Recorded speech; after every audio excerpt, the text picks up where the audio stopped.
Bu akşam taglioni somon füme yapacağız. Size içine ne kullandığımızı söylüyorum. Un, zeytinyağı, ince tuz, yumurta. Hamuru yumurtayla yapacağız. İçinde su falan yok. Sadece yumurta ve zeytinyağı. Krema, mutfak kreması. Somon füme ve limon. Bu kadar. Evet. Çok basit. Babam çok severse yeterince olsun diye. Bir shot jet zeytinyağı öyle diyelim. Gerçi ben biraz fazla koyacağım çünkü ben hamuru fazla koydum. Unu fazla koydum. Unu fazla koydum, evet. Yumurta, biraz zeytinyağı.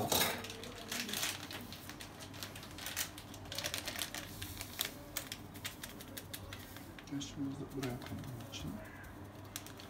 Çok fazla tuzlu olmasın, ondan sonra isteyen tuzunu koyabilir.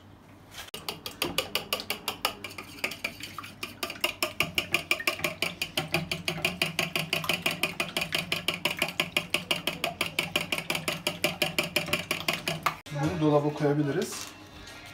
Şimdi sonraki etap. Dolaba koyacağız onu. Evet, dolapta soğukta kalsın somon. Şimdi ne yapıyorsunuz sevgili aşçı? Şimdi bu hazırladığım iksiri zeytinyağı, yumurta ve biraz tuzla bunun içine koyacağım. Videonun başında söylediğiniz hiç su koymuyorsunuz hamura değil mi? Kesinlikle su yok. Çok, tekrar ediyorum, çok un kullandığım için tekrardan yumurta eklemek söz konusu olabilir. Bakacağız duruma göre. Tamam. Yavaş yavaş karıştırın.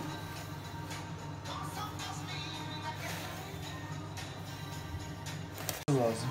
Bu ekmek hamuru gibi, pizza hamuru gibi değil. Makarna hamurunun sert olması gerekiyormuş. Evet. Yumuşak olursa dağılır tabii. Yapamazsın. Bir de şöyle bir makarna. şey var. Türkiye'de makarnayı çok kaynatıyorlar. Böyle 15 dakika falan. Yanlış. Ama bana göre Yanlış. 8 dakika yani en maksimum 10 dakika. Şimdi makarna İtalyanlar derler ki al dente olacak. O nedir? Al dente demek ki yani yarı pişmiş yarı pişmemiş. Ama Türkler işte çok pişiriyor. Yani hissedeceksin onun hafif sertliğini hissedeceksin. Onun ismine al dente derler. Al dente. Galiba yumurtamız iyi görünüyor. Herhalde eklemek zorunda kalmayabilirim. Bunun böyle olduğuna bakmayın. Daha bu karışacak ama sert olacak. İstediğim gibi olacak gibi görünüyor. Peki hamurun ne kadar süre yoğrulması gerekiyor? Tam istediğim kıvama gelene kadar. Şimdi herkesin kendisine göre kıvamı var. Ama dediğim gibi makarna hamuru sert olması lazım. Yani ben şimdi şu anda bunun kıvamında olmadığını biliyorum. Bu 15 dakika sürebilir, yarım saat sürebilir. Hani şey var bizde böyle işte kulak memesi ya da ne bileyim başka bir şey veriyorlar ya, ölçü. Ayak parmağı falan. Şimdi ben hamuru kendi elimle hissediyorum. Onu yaparken dokunduğumda hazır mı değil mi? Elle hamura dokunuyor. Kıvamı kendisine göre kıvamını biliyor onlar. Artık izleyicilerimiz de kendilerine göre belirleyecekler ölçütü. Evet ama hamurun sert olması gerek, bunu unutmasınlar. Söyle Evet. tekrar, sanırım bir yumurta var. Sevgili arkadaşlar, bir tane yumurta daha koymam gerekecek galiba. Çünkü hamur sert dediğim çok sert şu anda kırılıyor. Dolayısıyla bir yumurta daha koymamız gerekecek. İstediğim kıvama ulaşmak için. Tabii ben şimdi bir tane yumurta da ekledim arkadaşlar. O arada değerli erkek izleyici dostlara bir mesajım var. Ben hep kızları makarna yaparak tavladım. Aa, süper. İnanmayacaksınız. Zaten kızlar makarnaya bayılır. Evet. Zaten evet ben onu size anlamıştım. Evet, makarna yapan erkeklere bir de güzel kahvaltı hazırlayan erkeklere bayılırlar kızlar. Bulaşık yıkansa zaten tamamıyla kral. Hele alışverişi yapan erkekler o Her kız ona gider. imparator.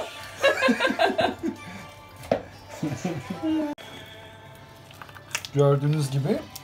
Çok güzel ses Sert. çıkıyor. Şimdi sadece şu anda benim yapacağım burada bu ıslaklığı gidermek.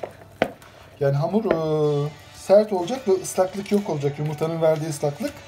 O zaman hazır olmuş olacak. Ondan sonra biraz dinlendireceğiz. Ne kadar dinlenecek? Bir saate yakın öyle diyelim. Bir saat civarında. Ha söyle. Hamurun yapışmıyorsa artık bunun kenarlarına. Yani demek ki hemen hemen hazır. İşte bak ben oradan bak artık hiç buraya bile yapışmıyor. Bak hiç iz yok. Evet. Sıfır iz. Şimdi biraz daha yoğuracağım. Ondan sonra bundan Dinlendirelim. birkaç tane yuvarlak yapacağım. Sanırım 3 tane yaparım. Biraz dinlendireceğiz. Raşit, Raşit. Raşit. Ne arıyorsun sen orada? Sen orada ne arıyorsun? Ha? Tamam, şimdi söyleyebiliriz. Arkadaşlar ben şimdi bunu 4'e vereceğim.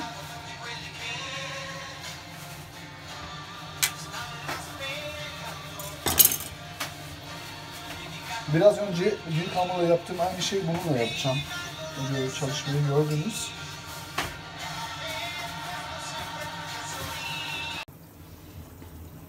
Bir tane mutfak bezi, temiz bir mutfak bezini yıkayınız. Ondan sonra sıkınız. Bezin hemen hemen kuruya yakın olması lazım yani. Çok az bir nemlik olacak bezde. Bu da şu anlama geliyor, bu makarnayı sadece erkekler yapar. bezi bu kadar sıkabilmek için bir erkek gücü lazım. Bence kadın izleyicilerimiz yapıp bu videonun altına yazacaklardır nasıl yaptıklarını. Yok öyle bir şey. 2 bayan beraber yapabilirler. Her birisi bezin bir ucundan tutarak.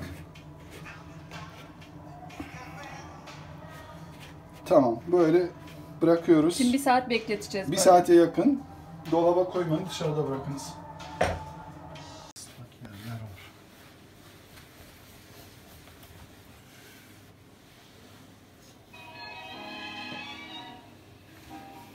Korkunç derecede önemli un. Şimdi göreceksiniz ne kadar un kullanacağım. Hamurumuz oldu galiba değil mi? 1 saat bekledik. Evet. Yani şu anda artık Karanlık da oldu. makarnaya çevirebiliriz onu. Evet. Bunu makarnaya çevireceğiz ama aslında onu... Neyse ben yine buraya geri koyarım onu.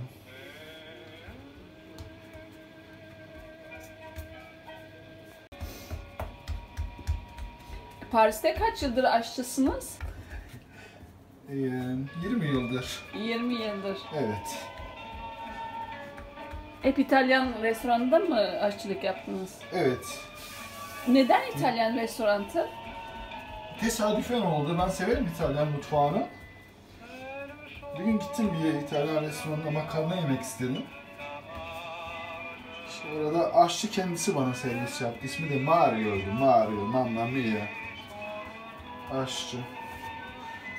Ondan sonra ben de oralar işsizdim.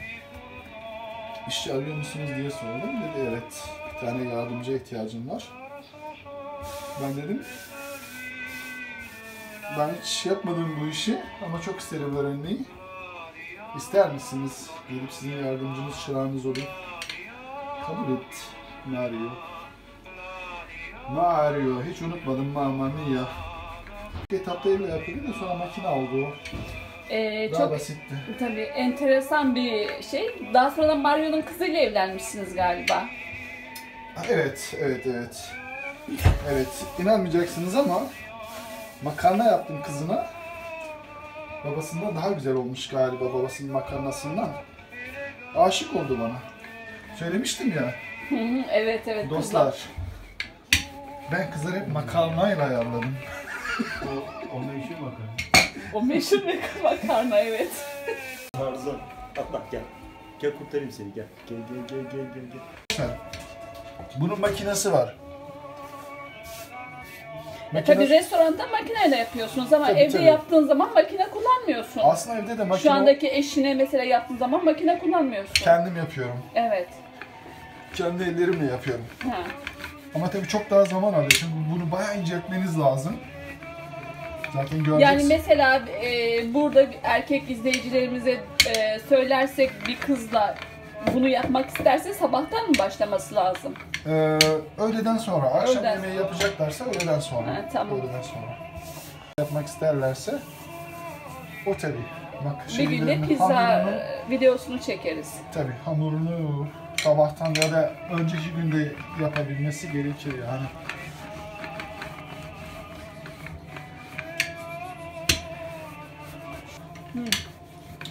Değerli arkadaşlar, şimdi ben size anlatıyorum, fark ediyorum aynı zamanda kurduğum cümleler falan, kelimeler anlaşılmayabilir ha.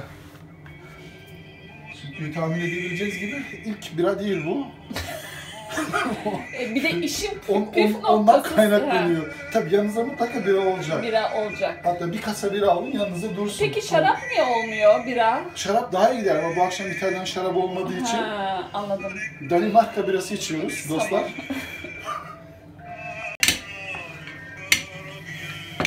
Gücünüzü nereden alıyorsunuz?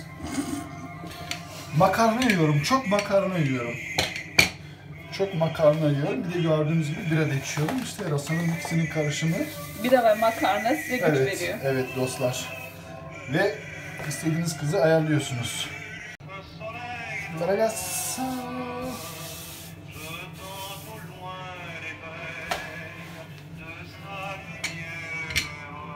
Makarna rengini fark ettiniz mi arkadaşlar? Sarı. Hiç taze makarna aldınız mı bilmiyorum. Marketlerde bazen satılır. Kuru makarna da var, bir de taze makarna var. Fark ettiyseniz renk aynıdır. Evet. Tabii bunun Ben rengi de daha iyi. rengini çok sevdim. Bunun rengi daha güzel. Evet. Erkek arkadaşımdan mutlaka isteyeceğim bu Kesinlikle. makarnayı. İyi makarna Eğer yapmıyorsa... yaparsa beni gerçekten seviyor, yapmazsa da sevmiyordur demek diyebilir Aynen, miyiz? aynen. Yani kriter budur aslında. Evet. Hani bir kız erkekte Makarna. ayrıca ilk özellik bu olmalı. İyi makarna yapıyor mu, yapmıyor mu? Hazır makarna alıyorsa sevmiyor. Ama Asla, makarna... asla. Ondan uzak durun. Tamam. Uzak durun. O direkt hemen biletinizi alın Roma'ya. Evet. Direkt Roma'ya gidin. Evet, Roma'ya gidelim. Gerçi Napoli de güzel. Öyle gidebilirsiniz.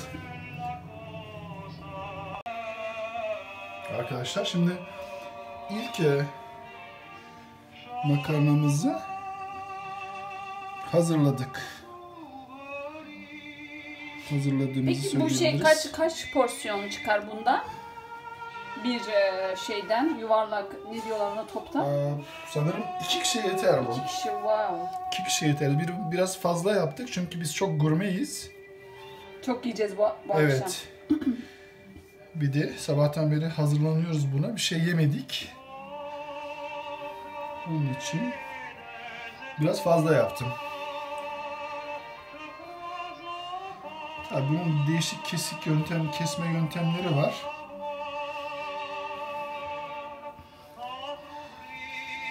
Ben bu yöntemi Mario bana öğretti işte. İtalyano Mario. Benim şefim.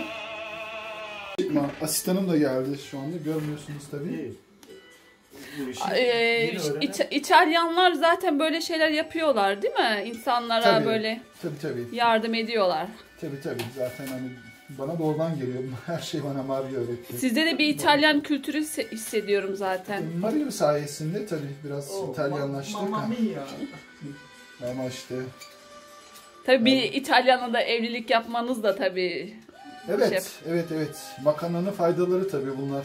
Hmm. O evliliği makarna sayesinde yaptım biliyorsunuz. Daha önceden anlatmıştım. Görüyorsunuz arkadaşlar değil mi? Bak çok basit aslında bir teknik. Şu anda bizim yaptığımız bu. Bunu daha kalın kesebilirsiniz. O zaman taglione derler ona. Biraz böyle ince keserseniz daha çok tagliatelle benziyor. Biz şu anda taglione yapıyoruz ama. İkisinin arası bir şey aslında. Yani biraz geniş, biraz ince, ikisinin arası bir şey. Ama taglione diyebiliriz. Çünkü daha önceden bunu çok daha kalın kestiğim olmuştur. Göreceksiniz. Çok basit bir teknik. Bizde eskiden erişte mi yaparlardı? Buna benzer Evet, bir erişte teknikle yaparlardı. benziyor. Evet, şimdi bunu bitirdik. Ah, işte ben burada çok heyecanlanıyorum. Maalesef, yani burası maalesef. benim en heyecanlandığım kısım. Maalesef Taglione bulamadık aradığımız Evet, daha mutfak farklı bir aletini şey. bulamadık. Aslında bunun Hı hı. çok ince olması gerekiyor. Metalik ince ve oradan geçiriyoruz. Makarnamızı Evet. açıyoruz. Şimdi çığlık atabilirsem, çığlık atarsam sakın şaşırmayın. Ama Çünkü sanki çok başarısız heyecanlanıyorum. olacağız gibi geliyor bana. Çok heyecanlıyım şu anda. Burada bir şov hissediyorum ama.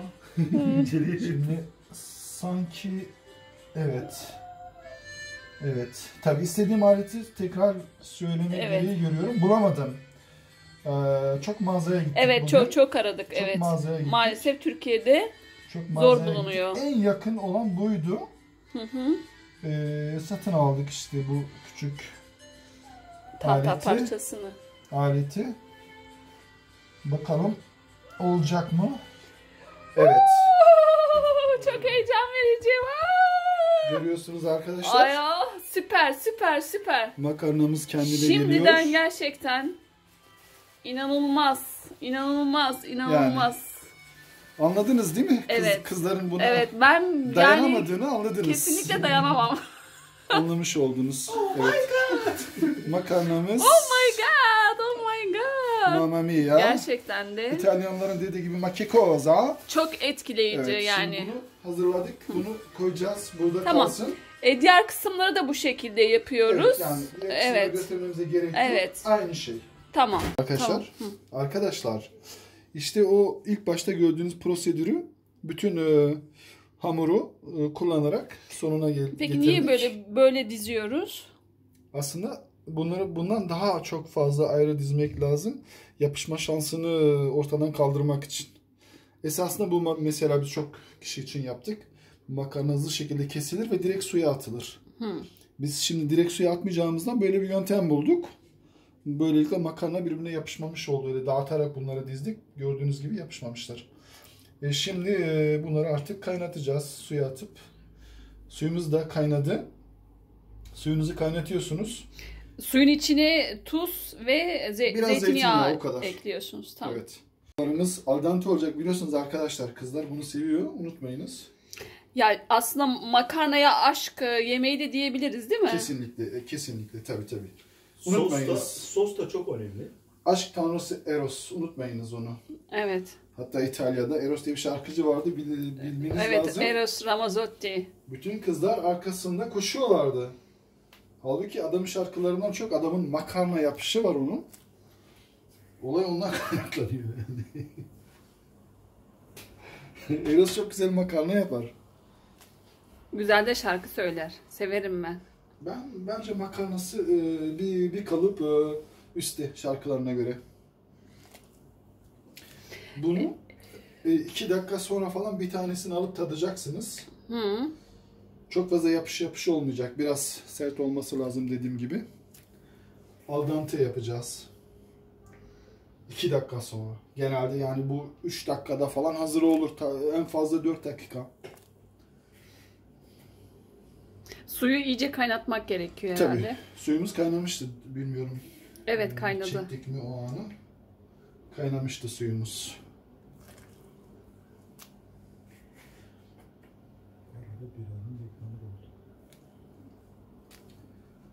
Seferinde yeni bir Evet. Şimdi derken işte sosumuzu hazırlamaya şeyler başlıyoruz. katmaya Evet. Şimdi sosumuzu hazırlamaya başlıyoruz.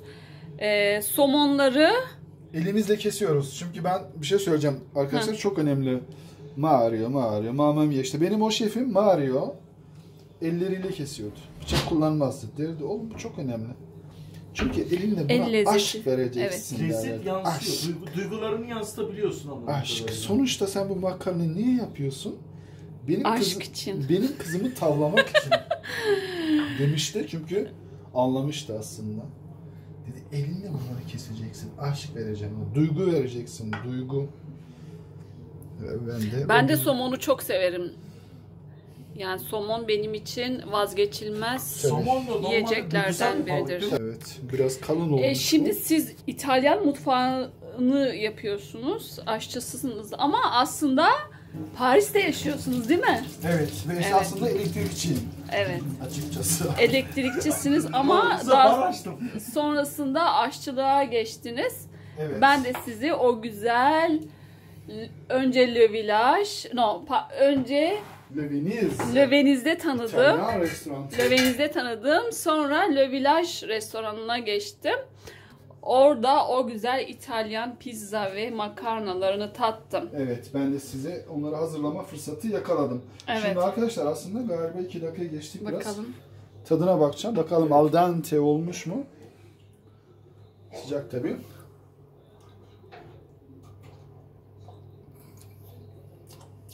Olmuş mu? Evet. Tabii ben çok kısık Peki şimdi ne yapacaksınız?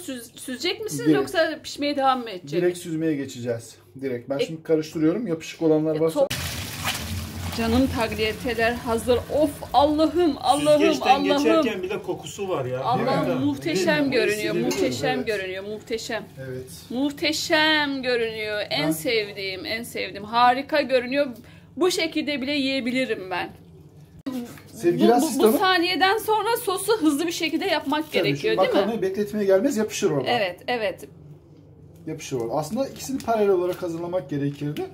Tabii ben adrenalin sevdiğim için kendimi biraz böyle bu zor pozisyona soktum. Adrenaline çok bayılırım. Tam benim bir erkekte aradığım özellik. Sevgili asistanım lütfen şu somonları biraz önce size gösterdiğim gibi Mario da bana göstermişti. Evet ben Öyle kesin tabii konuştukça dilimiz... konuşmuyoruz ve iş yapıyoruz, çalışıyoruz. Evet lütfen onlara şey yap. Arkadaşlar konuşurken dilim daha çok sürçüyor ama biraz önce de söylemiştim ilk dram değil. Ama Bu- ben- Yalnız ben bence- bir dakika sevgili asistan, yemek yaparken bira içen erkeklere de ayrıyeten bayılırım. Çok önemli, çok önemli. Bunun kaynağı da aşktan geliyor. Çok önemli. Yani bu aslında bu bir ikinci de değil, üçüncü de değil. Artık saymayı bıraktım. Koyacaksınız. Sosa kaç tane krema koyacağız bu şeyde? Bunların dördünü koyacağım. Dördünü koyacağım. 4 tane şöyle. Prezident Prezident kremadan. Fransız marka bir krema bu. Aa süper, tam Evet. denk geldi. Ben de bilmeden aldım. Bu kremayı tam denk geldi. Evet, prezident başkan demek. Önce kremayı mı koydunuz sadece? Tabii, Şu tabii. beyaz likit nedir? İçine biraz su bıraktım. Makarnanın sosu, Makarnanın bakın suyunu suyunu bıraktım mı? içinde. Çok önemli o. Çok önemli. Çok Ben önemli. de böyle yaparım. Ben de bilmeden. Demek ki benim içimde Bakın, de bunu varmış böyle bir unutmayınız. şey. Sakın Evet. unutmayınız bunu. Evet, soslarda mutlaka makarna suyunu Makarnanın kullanırım suyunu ben. bırakacaksınız. Kesinlikle. Bırakmalısınız. Evet arkadaşlar işte bunlar benim arkadaşlarım. Evet Bir şimdi ustadan üçüncü böyle bir tarif sosumuzu koyuyoruz. izlemek de Ya dinlemek ben zaten keyifli. çok heyecanlıyım. Yani bugün çok sabah dün gece uyuyamadım zaten. Sabah da erkenden kalktım. Bugünü bu akşamı sürekli bekliyordum yani. Aşçımızdan bu sözü aldığımdan beri heyecanla bekliyordum. Evet tabii gün içerisinde alışverişimizi yaptık. Nezih yerlere gittik. Yakın sebzecilerimize, balıkçılarımıza gittik. Un satan arkadaşlara gittik. Hepsi Ama şöyle söyleyeyim, Türkiye'de gerçekten zor bir İtalyan makarnasını yapmak evet için. sabah 2 gündür bunun Evet. projesini yapıyorum yani arkadaşlar. Ne kadar tutar? Dolayısıyla sizin bunu yaptıktan Ben ikinci asistan olarak burada bir sanat kokusu alıyorum. Yalnız Kesinlikle sanat bir şey önemli, söyleyeyim sanat ben. Tabii ki bu alışveriş için bir 600 lira falan tutturmuştu galiba. Yanlış hatırlamıyorsam. Tabii biraları saymıyoruz. Biralar, Evet. biralar için değil mi? Yok, biralar Değil, yoktu. Evet, evet. 600 lira tuttu. Tabii bu şeyleri de, malzemeleri de aldık. Yani sadece Evet. makarna şeyleri değil, içerikleri değil. Aynı zamanda merdane, işte kesme aleti, bıçak, o tarz şeyleri de aldığımız için Evet. 600 lira tuttu. Ama sizin evinizde varsa tabii gerek yok o tarz Ya, olur. Tabii alışverişlere. arkadaşlar şimdi bir de şu çok önemli. Bakınız bunu unutmayın. Acaba buna diyecek bir kız var mı çevrenizde mesela? Varsa tabii yapın. Bence bütün Yapın, kızlar, değer. bence bütün kızlar değer. Bunun ana formu Tabii Yani- bir kız olarak çok önemli noktaya Bütün değindim. kızlar bu makarnaya değer bence. 600 lira hatta 1000 liralık alışverişe de değerler. Çiğitlerin çıkmaması Ben bir lazım. soru soracağım. Bu makarna yaparken Şimdi limon Şimdi biraz limon sıkıyorsunuz. Limon sıkıyoruz, sıkıyorsunuz. evet. Çok önemli burası. Limon bizim mutfakta Kaç tane da çok limon önemli sıkacaksınız? biliyorsunuz. Bir tane sıkacağım. Sadece bir tane tane, sosa tamam. sıkacağım. Yine güçlü ellerinizle Evet. yapıyorsunuz. Onu gerçekten çok heyecan Görüyorsunuz verici. limonun suyunu çıkardım. Hani ben onu diyecektim, çok etkileyici. limonun suyunu falan çiğitleri bile çıktı. Onları toplayacağım tabii. Of of of. İçine tuz koymayı unutmayınız biraz. Tuz koydum ben. Evet. Sizin yönlendirmenizde Aslında tuz. şey var, bir tane ot var. Bu bizim burada dereotu mu diyorlar Ha. acaba? Anet derler. İtalyancası mı? Fransızcası mı? Fransızcası anet derler. Bulamadım onu. O çok iyi gider. Anet otu bu gibi balık yemeklerinde genelde çok iyi gider. Sadece bizim şu anda yaptığımız defne falan mı acaba? değil. Defne değil. Defne değil. Anet. Keşke söyleseydiniz gündüz. Aslında ben baktım da görmedim. Belki vardı ama görmedim. Çiğitleri ayır. Evet, Bu karıştırma şimdi- olayı da çok güzel oluyor. Ben hep filmlerde görmüşümdür. Sanki burnuma limonlu marhoş bir koku 59 geldi. dakika Yani mı? Evet, Bu nedir? cezbediyor Yiyeceksiniz böyle, bunu. etkileyici. Bir de bizim şu anda bulunduğumuz yerde karabiber yok. Karabiber var. Var mı? Var tabii. Sabahleyin bulamadım. Yok, karabiber var burada.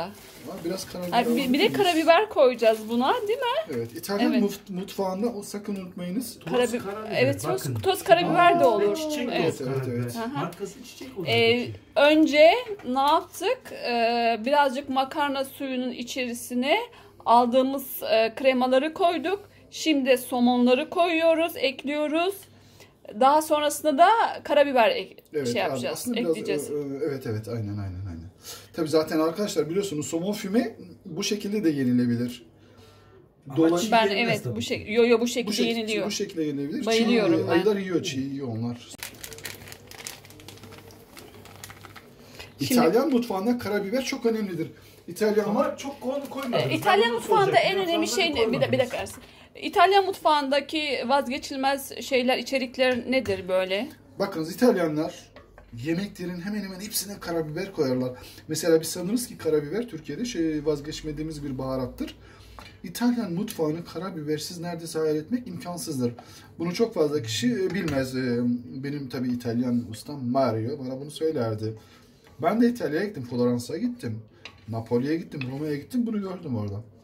Yani siz de bunu tabii bakabilirsiniz. YouTube'da İtalyan aşçıları var. Yemek programları falan yapıyorlar. Göreceksiniz masada garnitürlerin içerisinde mutlaka karabiber vardır. Mutlaka. Bir tek tiramisu falan koymuyorlar yani. Peki bu ne kadar yaklaşık pişecek sos? Çok az.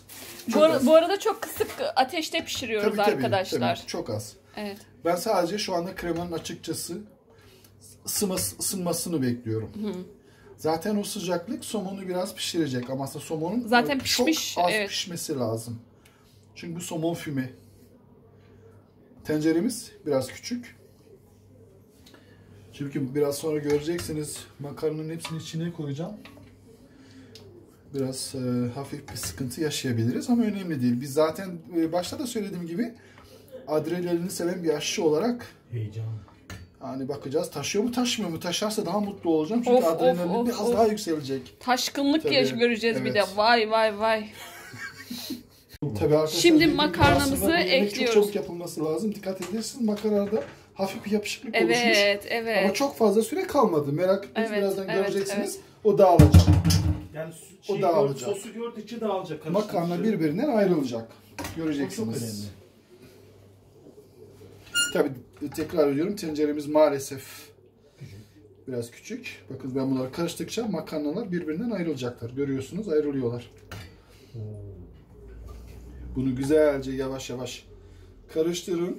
Makarnayı koparmadan şu makarnanın böyle uzun yaptığımız gibi kalması önemli. Şu anda yemeğimiz hazır sayılır. Biz şu anda sadece sosla makarnamızı karıştırıyoruz. Yani bu- Çok da güzel kokuyor. Evet. Evet. Ben bir yemek ustanın, makarna ustasının elinden bu işi sevgiyle yaptığını hissedebiliyorum. Siz de aşık oldunuz galiba aşçımıza. Yani burada bir lezzet, bir kokusu alıyor. Yani sadece tatmasak kızları bile- değil, aynı zamanda da erkekleri etkileyen bir Evet, makarna. Evet. Kesinlikle Yani, asistanım. Bu arada lütfen o çalışma masamızı biraz temizler tabii ki, misiniz? tabii ki boş durmamam gerekiyor.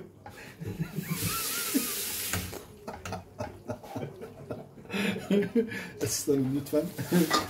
Bana bir sigara yakar mısın? Yakar mısın? Yakarım sigara. Hayır, lütfen. Sigara bulursam yakarım. Sigara içilmiyor bu evde. Yemek yapılırken sigara Evet. içilmez. Ha. Ama bira içilir. Şarap daha süper. Evet. Zaten biz bu makarnayla hangi şarap içeceğiz onu da tavsiye eder misiniz? Evet, Sevgili aşık evet. arkadaşlara. Evet, şimdi arkadaşlar bakınız, bilmiyorum aranızda şarap içenler vardır mutlaka. Derler ki öyle bir yanılgı vardır. Balın içinde olduğu yemeklerde genelde beyaz şarap içilir. Aslında öyle bir şey yok. Balıklı yemeklerde makarna olsun ne olursa olsun kırmızı şarap içiniz. Neden biliyor musunuz? Çünkü balığın tadı biraz hafiftir. Gerçi somon tadı ağır olan bir balık. Ama bir et de değil tabii. Balıklı yemekler yerken beyaz şarap yerine kırmızı şarapları tercih ediniz. Kırmızı şarapta hangisini tavsiye edersiniz? Tabii ki Mamma Mia. Şimdi bize Chianti olabilir bu, Montepulciano d'Abruzzo olabilir, Barolo, Barbaresco. Tabii bunlar mükemmel şaraplar. Hele de bunları alırsanız tabii makarna bir de bu şaraplar yani Of. bir kızın sizi reddedebileceğini hayal bile edemiyorum. Ya ben reddetmezdim açıkçası. Yani. Ve şu anda yemeğimiz hazır. Ben bir Şimdi erkek olarak çok heyecanlıyım. konuşuyorlar ama işte artık Evet, yani ben de sizin alışıyoruz. asistanınızdan gerçekten de biraz şey yapmak isterim. Biraz Sizi kıskattınız mı sanırım acaba? boynuz kulağa geçmek istiyor gibi bir şey hissettim. Evet. Bu da çok önemli. Bu da çok He. önemli. Bu da çok Ama önemli. tabii ki asistanınızda zamanı gelecek. Benim hatırladığım kadarıyla siz zamanında Mario'nun yanında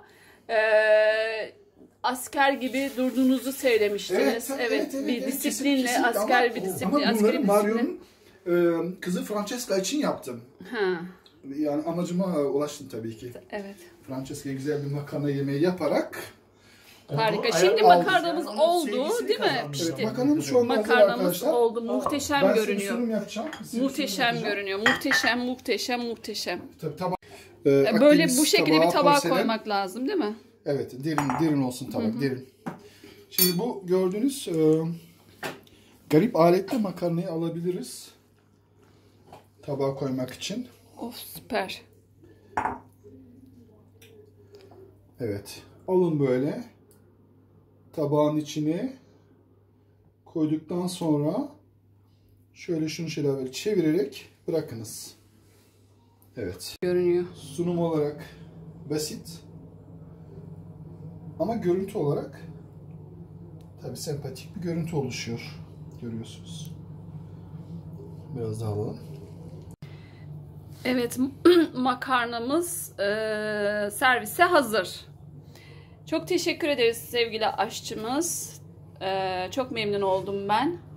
Söylemek istediğiniz bir şey var mı? İsterseniz yüzümü görsünler dostlar.